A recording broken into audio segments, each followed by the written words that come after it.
Welcome to the channel. We'll start off with our dark mixture. Today we're using Alizarin Crimson and Ultramarine Blue for that. The reference photo is of a couple of tributary creeks that run into the Missouri River.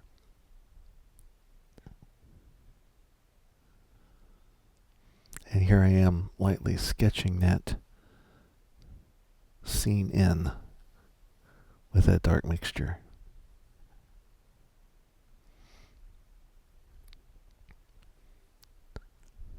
Here I'm just making more.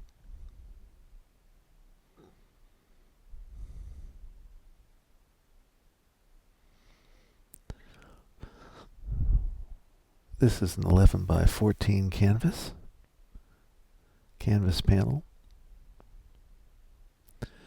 I'm painting today on my Mabeuf French easel. This is a full box easel. I use a limited palette of colors. Those colors consist of Cadmium Yellow Light, Alizarin Crimson, Ultramarine Blue, Burnt Umber, and Titanium White. For a medium today, I'm using Gamblin's non-solvent fluid medium.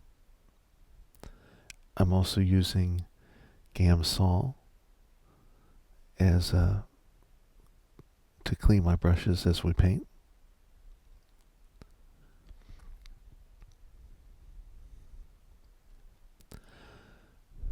At this early stage, usually I have underpainting of a canvas. Today it's a white canvas. I did not do an underpainting. And I'm just establishing some of the shapes. A few reference notes, if you will, to help guide me in the painting process as I establish a sort of map.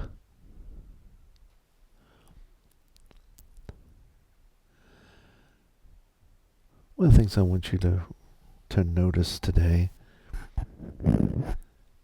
is that you do not have to be precise.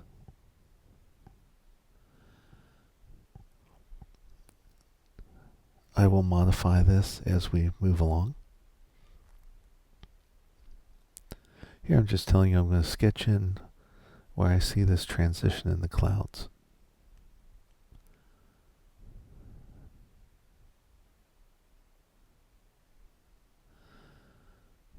As long as I have an approximate location of each of the big shapes, that's all that's really necessary at this early stage.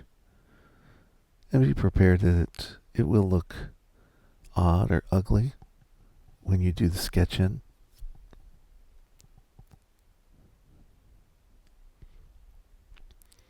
But all these lines will basically be covered up with paint layers to come.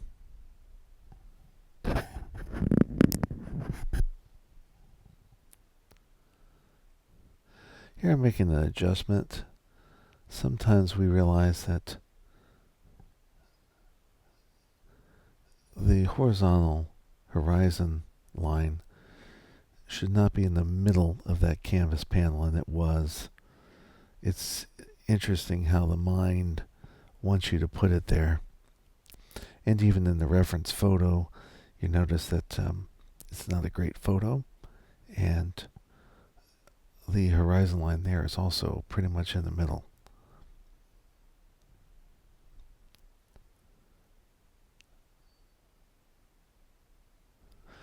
So I'm lowering that today to make sure that we have a little bit more sky.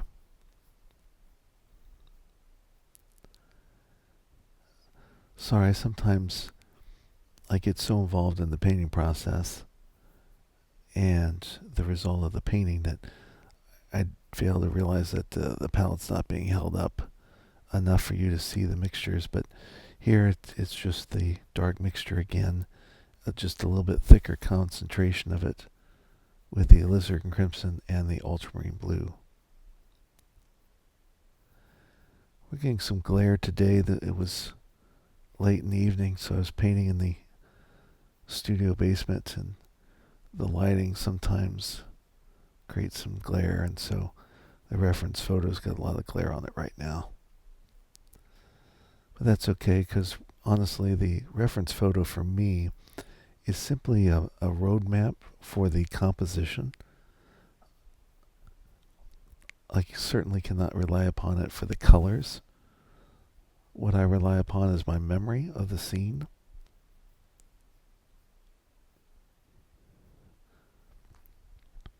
And so here I'm just kind of filling in the darks.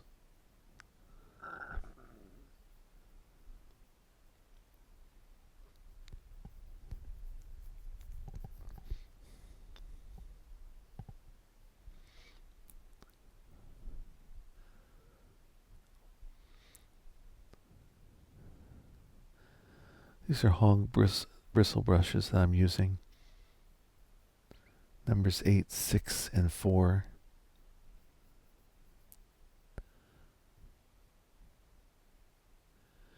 In today's painting session, I basically only use these 3 brushes.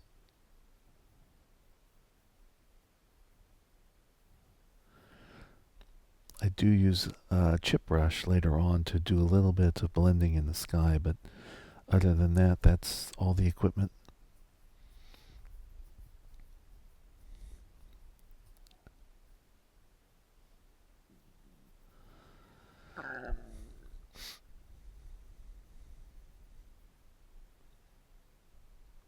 Some have asked me, did I have an interest in art when I was younger? The answer would be no. I took an art class when I was in high school. My professor was not that impressed with my work. She was a traditionally schooled painter, and I was so bad and had other interests at that time. I tended to like modern art, and so it was about shapes and colors for me, and she was not all that impressed. I wonder if she would be surprised to know that even though I had such a terrible experience trying to do much in her class, that here I am painting constantly now. I also took a course in college, went to Eureka College in Illinois, majored in English and religion and philosophy. But there was one elective, and I did take an art class that involved painting. But once again, I didn't really spend a lot of time in it. Didn't feel it was that important of a class. I think I got a B in it. In fact, I know I got a B in it. It was one of my lowest classes, I believe.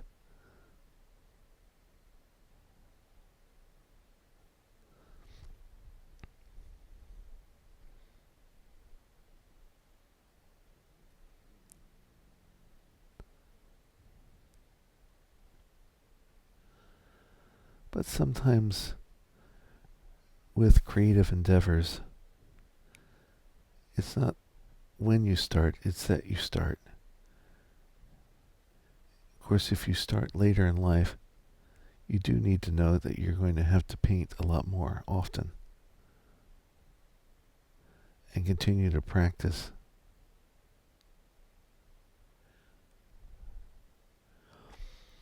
One of the things that has helped me in the painting process has been to watch a lot of videos of other painters.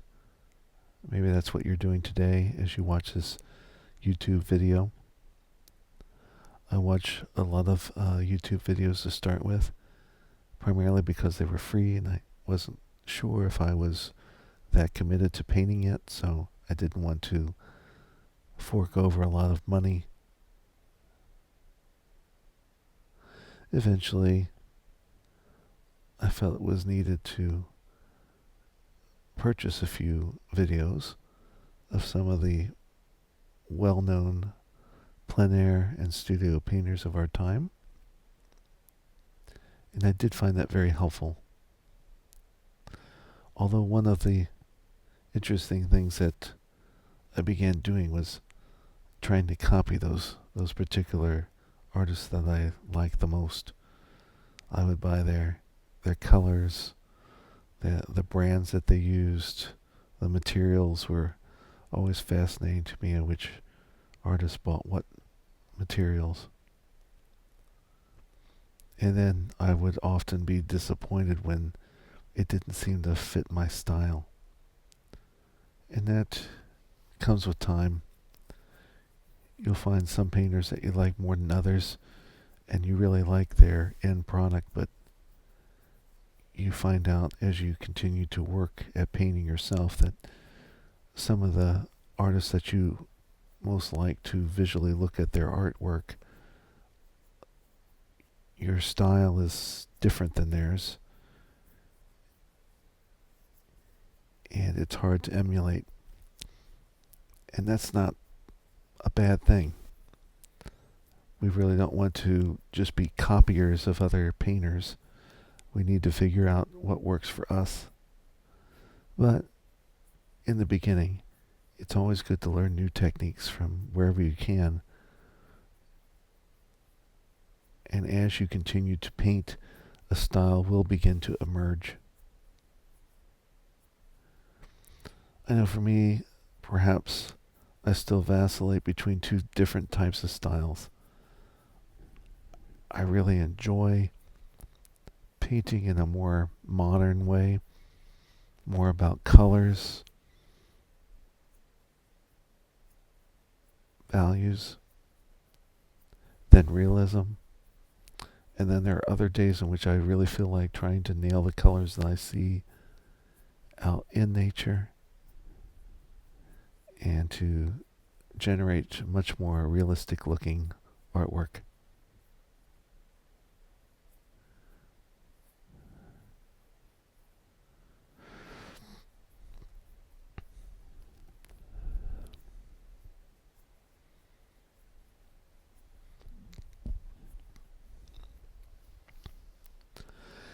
Here, this mixture of green, of course, with a limited palette. You know exactly what colors I'm using, it's just different amounts. Obviously, Cad Yellow Light and Ultramarine Blue. And then for the background green, to push it back, I've added some Titanium White.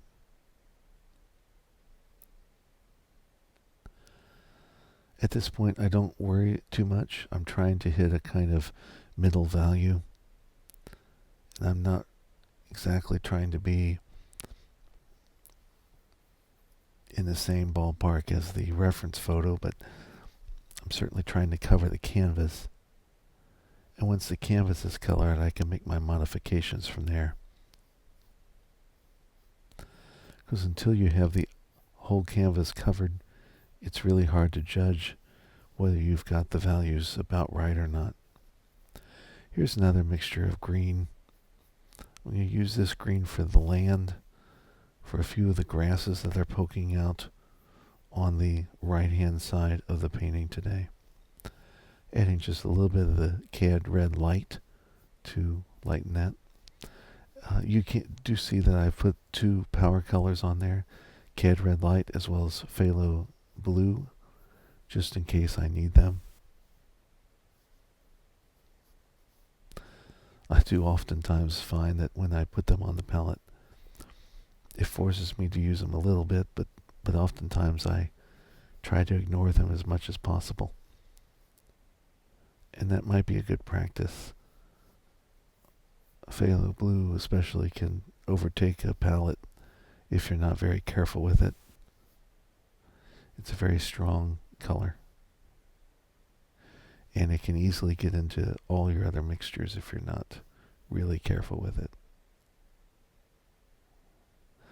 Sorry about that glare again. It was impossible to adjust that reference photo, which is it's just a printout from a a cheap HP printer, so like I said, I'm not really looking at it for colors.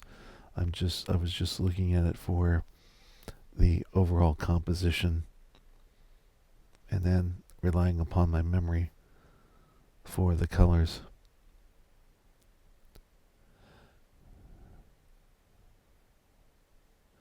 Here I'm showing you ultramarine blue, mixing that into the green again.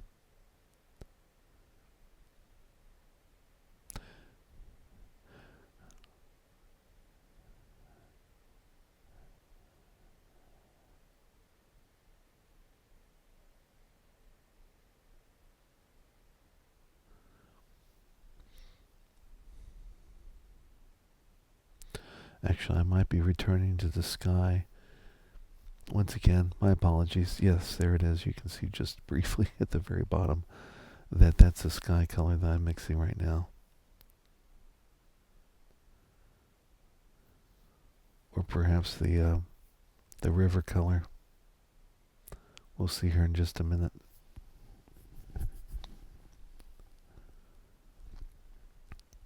Like I said, sometimes I get so involved in the painting process, which is good, but I forget to hold up that palette enough for you to see it. One of the criticisms I would have on some of the other painting channels is that I really like to see as much of the canvas as possible, and so since I enjoy seeing the canvas the most, I attempt to do it like this and just hold up the palette whenever I'm mixing colors, so that way you can see the results that are actually on the canvas, especially if you are wanting to use these videos to sort of paint along. If you're a beginner, you can certainly use these reference photos or the composition elements to create a similar painting yourself. I have no problem with that.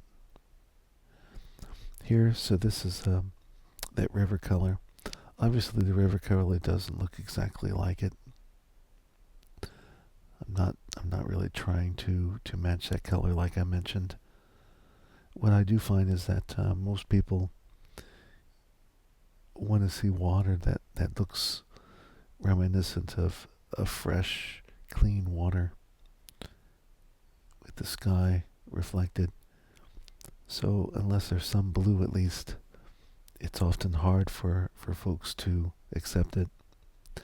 And if it's too realistic, it often doesn't make for the prettiest of paintings, shall we say. Once again, at this point in time, you'll notice that the shapes are starting to take form, but they're very flat, which is okay because, like I said, this is just the initial block-in, and we will be coming back over this as we look at these big shapes, and now we'll basically, it's a process of getting the biggest shapes on the canvas with a color that is an approximate value, and then going back in over top of these colors to make some adjustments with variations of color.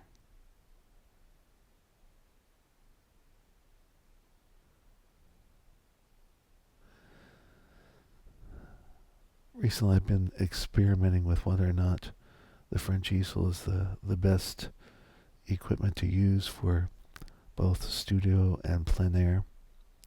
I even produced my own handmade easel using a tripod, and I have to say that I keep coming back to the French easel. I know it's heavy, but it's certainly nice to be able to put almost everything in it.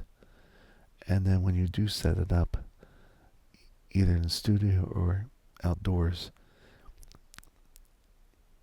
it is very stable and allows me to really concentrate on just painting and not worrying about whether or not the panel's moving on me or if the wind's going to be too strong and knock something over. Have never really experienced any weather-related issues with a French easel blowing over, for example.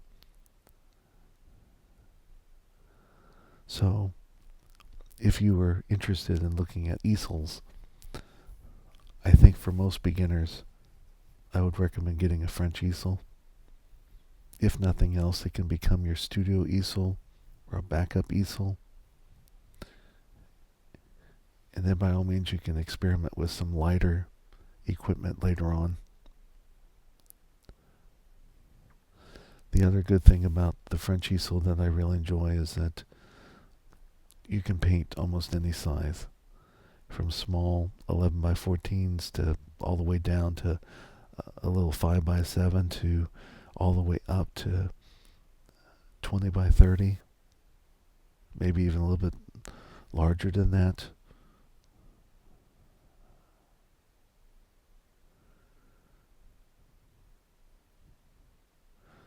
One of the reasons I use the 11 by 14 is that it's big enough that you can still get some loose brush strokes.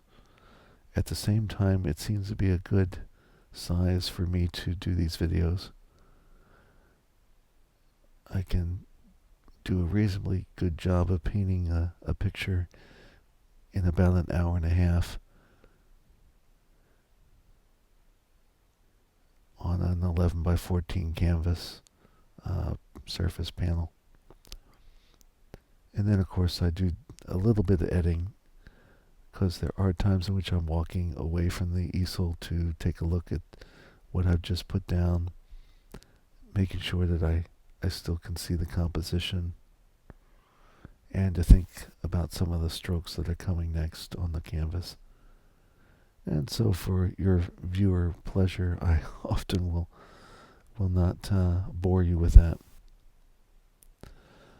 If you're still with me at this point, I would ask you to please subscribe to my channel. That way you will be notified when more content arrives. Give it a thumbs up if you enjoy watching these. Some of you have asked if I have paintings for sale. I do. I just, in fact, began a new website. It's called davidwpoe.com. From there, you'll find links to where you can purchase my paintings. You'll find a little bit more information about me. Also, the list of current videos is there as well. There is a link to a Patreon channel, but that's still in development. That will be another way that if you would like to provide some assistance to me as I continue to learn and to paint, you'll be able to do so. I'll have some exclusive videos on the Patreon channel, and that content will be ad-free. Getting close to monetization on YouTube, so once that happens, there will be more advertisements.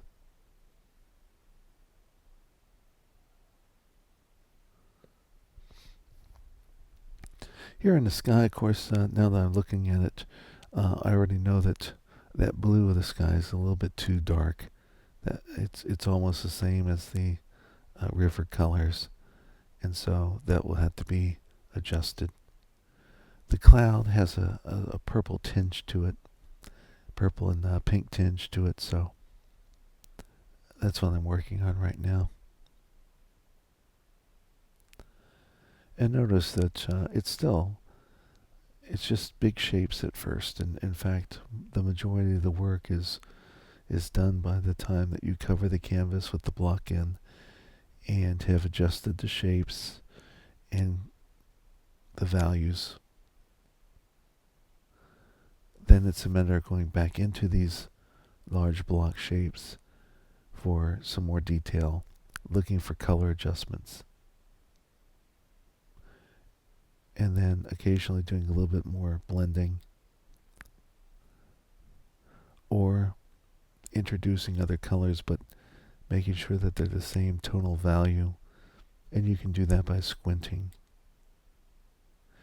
When you squint, if the colors blend together, then you know that you are mixing the same tonal value, even though they maybe different colors.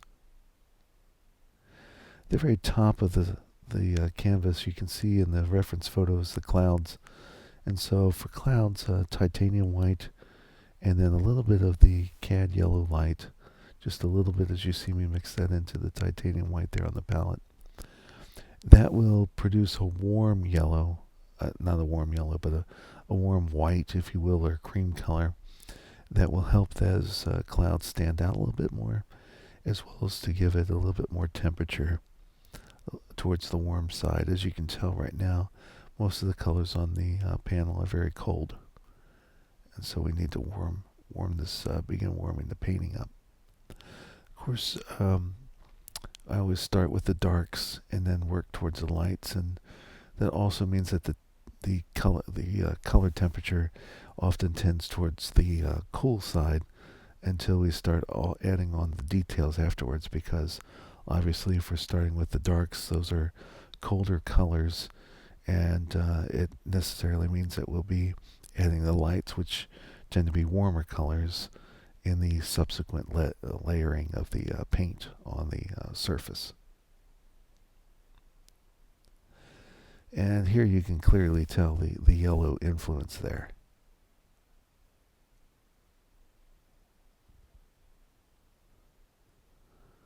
And it still looks relatively flat, but I'm going to be blending some of these colors in and then doing some adjustments with that blue color, as I mentioned. I find that pulling the brush stroke down for the sky is helpful. It helps from picking up a lot of glare from the lighting if you make the strokes in that fashion, as opposed to horizontal.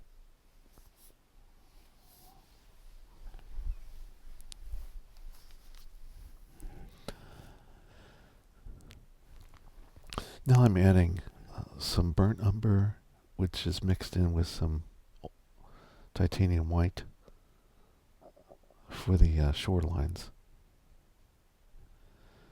And so this marks the first time I'm actually going into one of the bigger shapes and adding detail.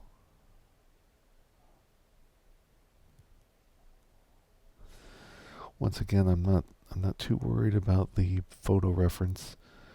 Photo references tend to darken certain things that they shouldn't darken and lighten other things that they shouldn't lighten. And I'm remembering what it looked like when I was there, and you could tell a lot more detail even in the shadows, the darker areas of the painting. And at this point I'm continuing to cover the canvas. Once in a while I am dipping into the Gamsol's non-solvent painting medium.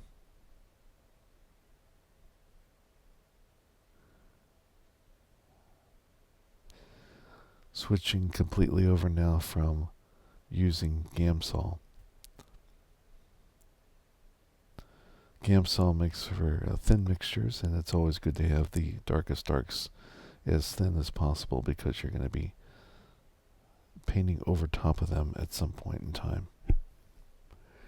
Here, just establishing a little bit of the shoreline.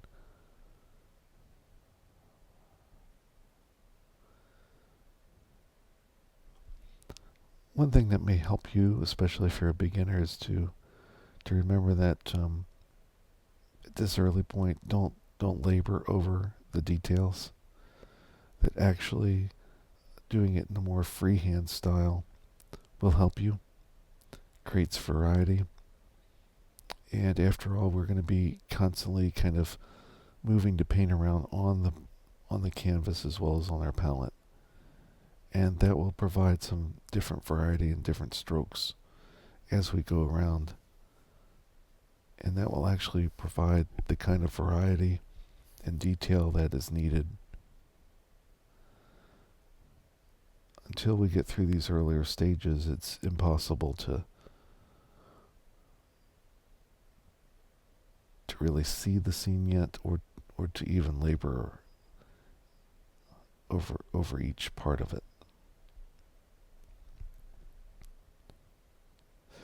What we'll eventually be doing is basically creating what we might call the illusion of detail. Already, you can hopefully tell that there are groupings of trees, some distant hills, the river or water element, some grasses that are closer in this foreground. When groups of things are closer to the foreground, there's more detail, there's more light, and so your yellows and reds become important to mix in. As you go back into your painting, the temperature is colder, more ultramarine blue, more titanium white, etc.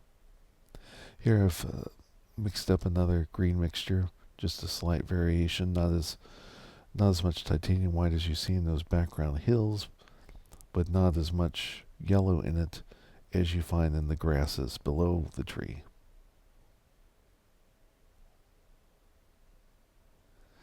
Now I'm just kind of playing around with a few of the shapes. Give it a sense that some of the sunlight is hitting this particular area of that foreground tree. Here I'm also adding a similar mixture with just a little bit more titanium white to give some of these trees a little bit more definition. Notice the strokes intentionally going down. Now, of course, during your painting process, it's good to move around on the canvas and not stay in one area the whole time. Here I'm taking a chip brush and just slightly going over the edges of where those colors met so that it comes out more of a natural phase. So I was quite happy with how that turned out. Now I'm doing my adjustments. So obviously that blue is just too dark in the sky, and so I've mixed up some titanium white and some ultramarine blue, and I'm simply painting back into the painting, starting first by chiseling away or producing the hill structures by painting this color into color that's already there. Notice how those hills are now beginning to pop and also fall back from what they did before. The lighter color is pushing it back into the landscape, giving us a sense of depth, which is what you want in a painting. At this point, after the block in, as I'm going and doing my adjustments, I'm basically starting from the top of the painting and moving towards the bottom, or what we would call the foreground area.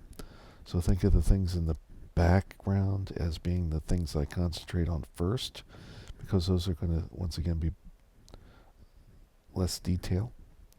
And then as I come forward, I'm going to add more detail. So here,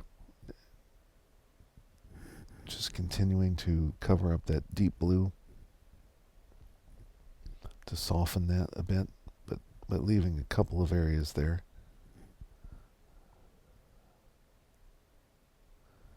See how you can kind of see a line now developing again? So I'll come back in with my chip brush here in a minute and help to reduce that sense.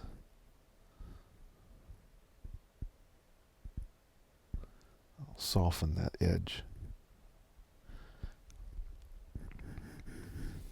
I'm also going to add a little bit of pink into that sky.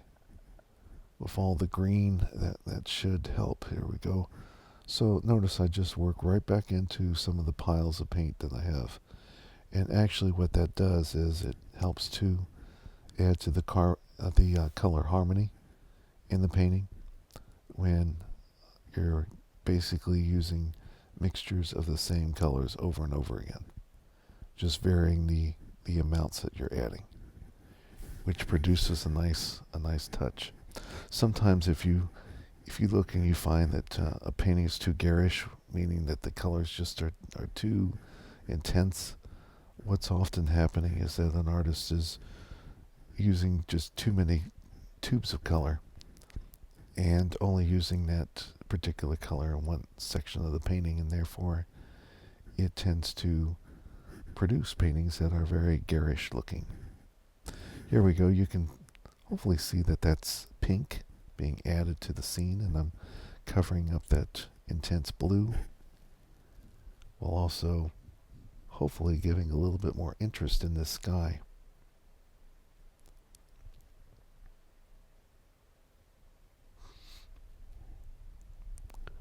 Doing just a little bit of blending as I'm putting that color down on the painting.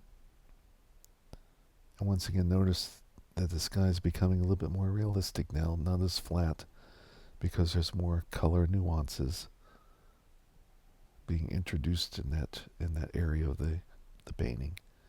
And I do believe it's also helping to push those distant hills back even further and allowing the groupings of trees that are in the foreground to begin to get closer to us because they are warmer in temperature. Here I am just taking one of the hog bristle brushes, and instead of a fan brush or a chip brush, you can also use one of these for that job. All I did was make sure that it was cleaned off with a paper towel,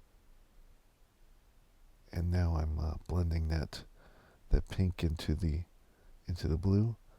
You see how that line is disappearing, but yet at the same time there's clearly some sections that have a pinker hue to them. And now I'm taking some of that leftover paint that's on the brush and then introducing it into the clouds at the very top.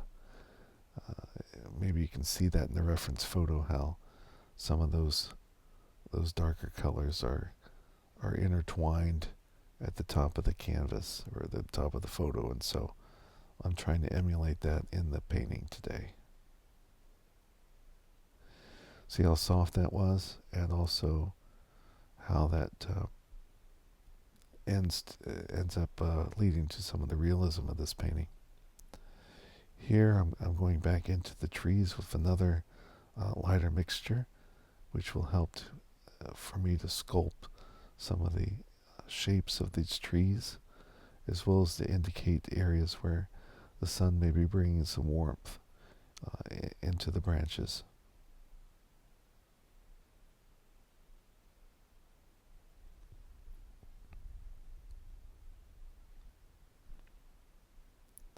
Once again, I'm not using a small brush.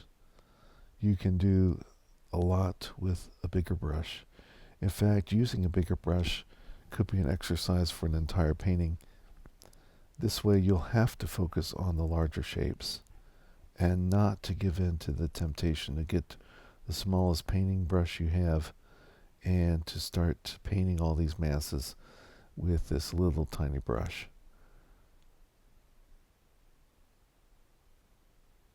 It is amazing what kind of detail you can get from a bigger brush.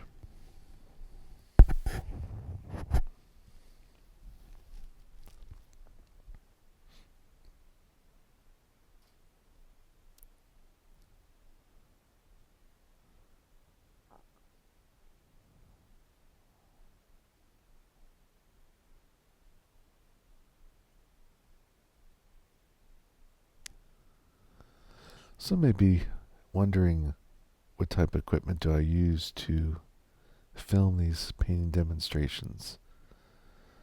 I use some very accessible equipment that doesn't cost very much. I use an older, I think it's a second generation iPhone SE to actually record the videos with, mounted to a U8000 slick tripod. And then I render the videos on a MacBook Air.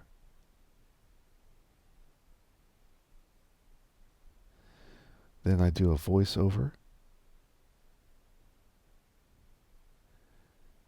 using a Blue Yeti microphone, at least usually.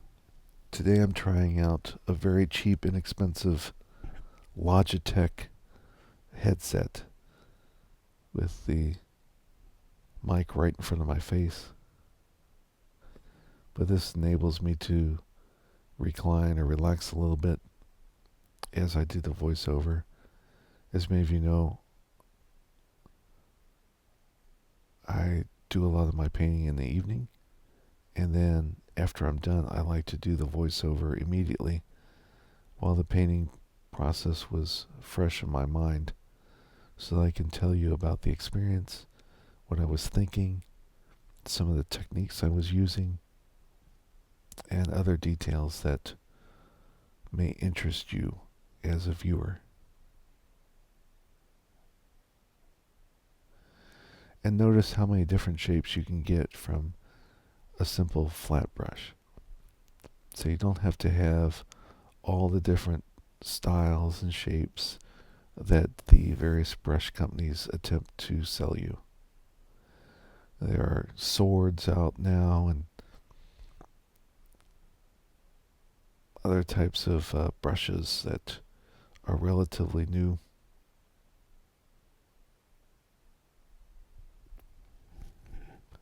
But I would advise get used to a few flats, a palette knife, maybe a round or two, and a liner, and see how well you can do with just those few brushes. You may be very surprised to find out that many things that the art companies try to sell you are simply gadgets. They may help you to make a few different marks, but is it really worth the time and the effort and the space in your setup to carry that around with you the entire time? Once again, I'm adjusting the green.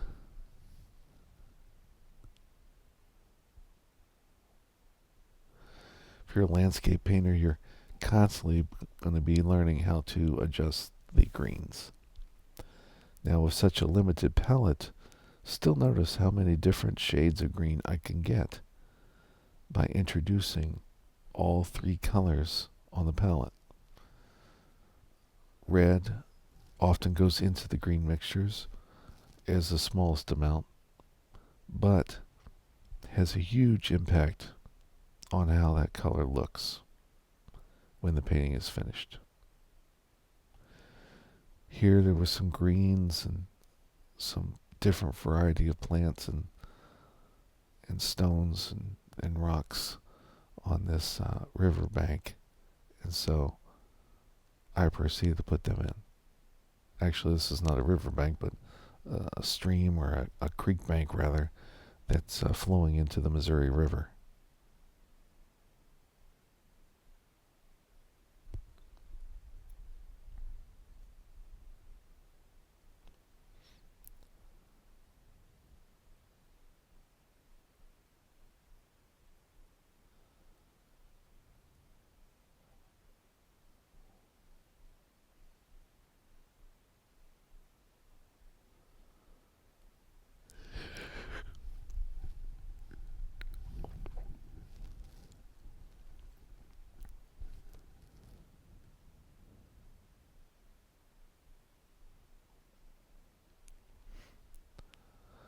Now I'm pretty happy with how the painting is taking shape.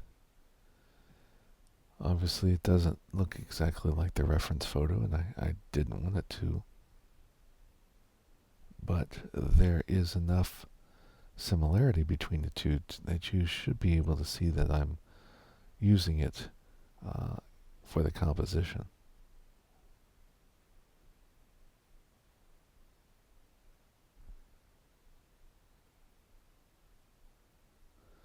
Here I'm just making sure I get a few additional darks that I see in the photo reference indicated here in the painting, along with a few rocks that are in the foreground.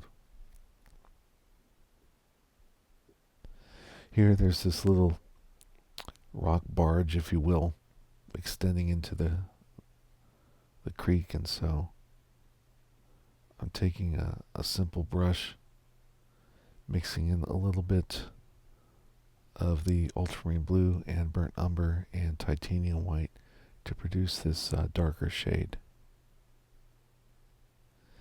indicating some of the dark rocks that I see, but not putting all of them in, just enough to give the illusion of a lot of detail here.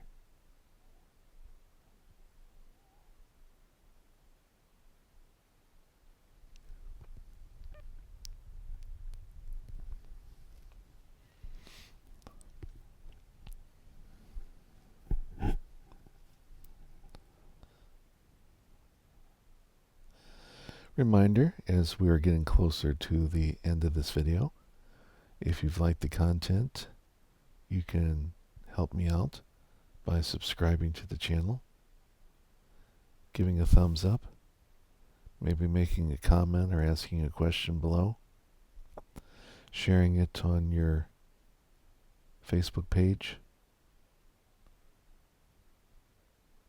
telling all your friends to sign up. Here I'm putting the darkest darks of rocks and shadows I see on this foreground section. So once again, I don't have to be terribly accurate, but I do like the variety that it brings, as it creates a little bit of contrast between some of the other colors that are already on the canvas.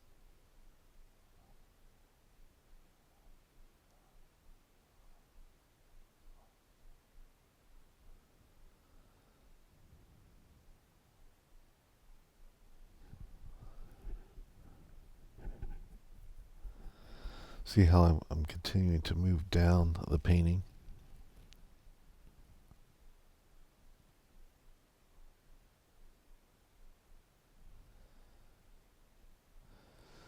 And especially in this corner here, which is the closest to the viewer, there needs to be a little bit more detail than what we see in the reference photo.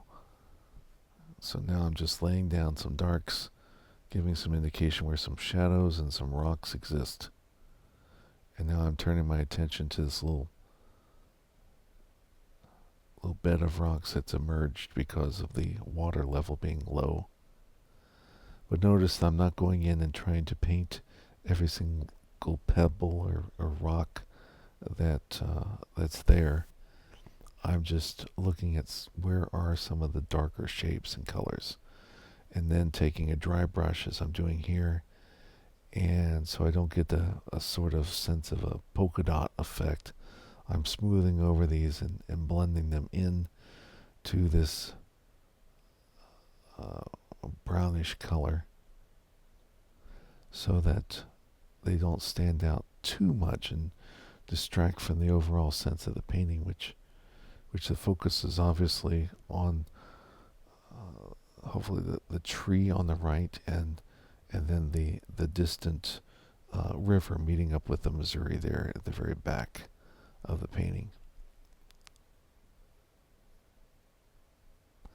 So there I am, just blending a few of those shapes in with my brush. So now I'm making a mixture of titanium white,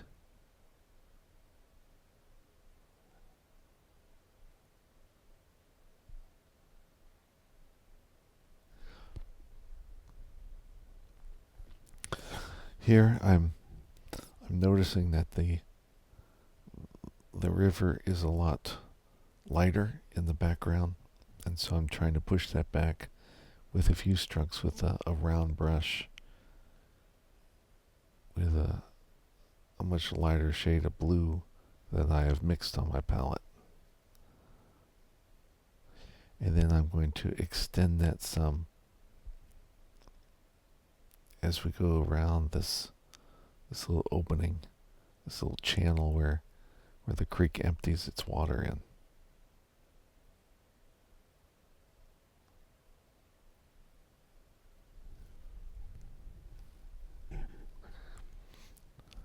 And then there's also some places along that distant shoreline where you see a little bit of definition of water and sand kind of mixing together. And so that's what I'm doing there. But at the same time, I don't want those to just be lines. You know what I mean?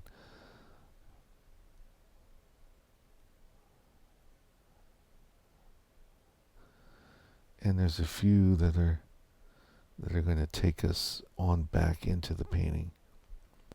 A compositional element that's perhaps not necessarily referenced in the reference photo, but may help the viewer to take a path through this meandering tributary that's emptying into the Missouri River.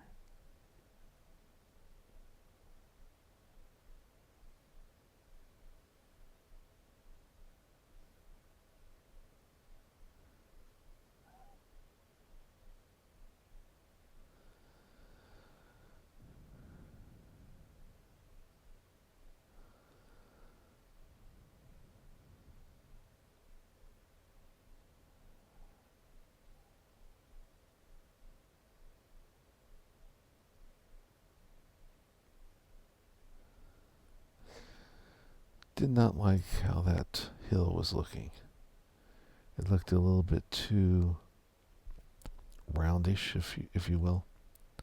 So I've made a slight adjustment, and then using my finger,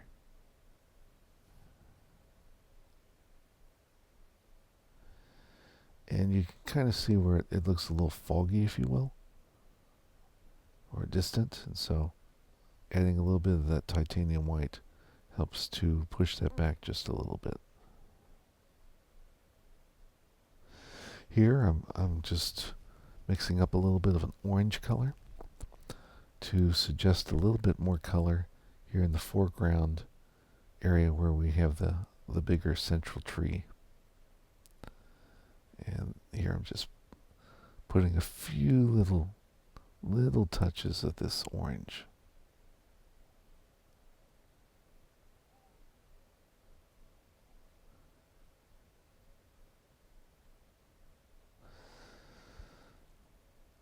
And I'm becoming happier with this painting.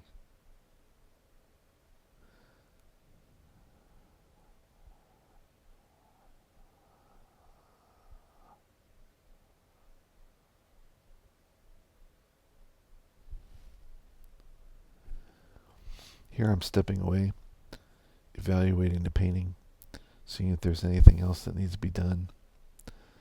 The one thing I do that I didn't, as I look at this video and doing the playback, I didn't have to do this, but I felt like that shoreline needed to be brushed through a little bit, give it a sense of being a little bit more of a straight line. And, well, that actually doesn't look too bad there, I don't think. Gives you the illusion that a little bit darker right underneath of there where there might be a few spots of light showing through.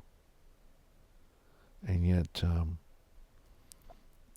sense of the water and the beach line, if you will, are entwining at some points. And just doing that with the side of the brush. Notice how many different strokes you can do with just some flat brushes. And hopefully I've concluded this video now with signing my signature.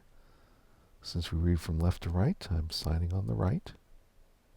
Thank you so much for watching this video, and I hope you'll catch my next one. Take care.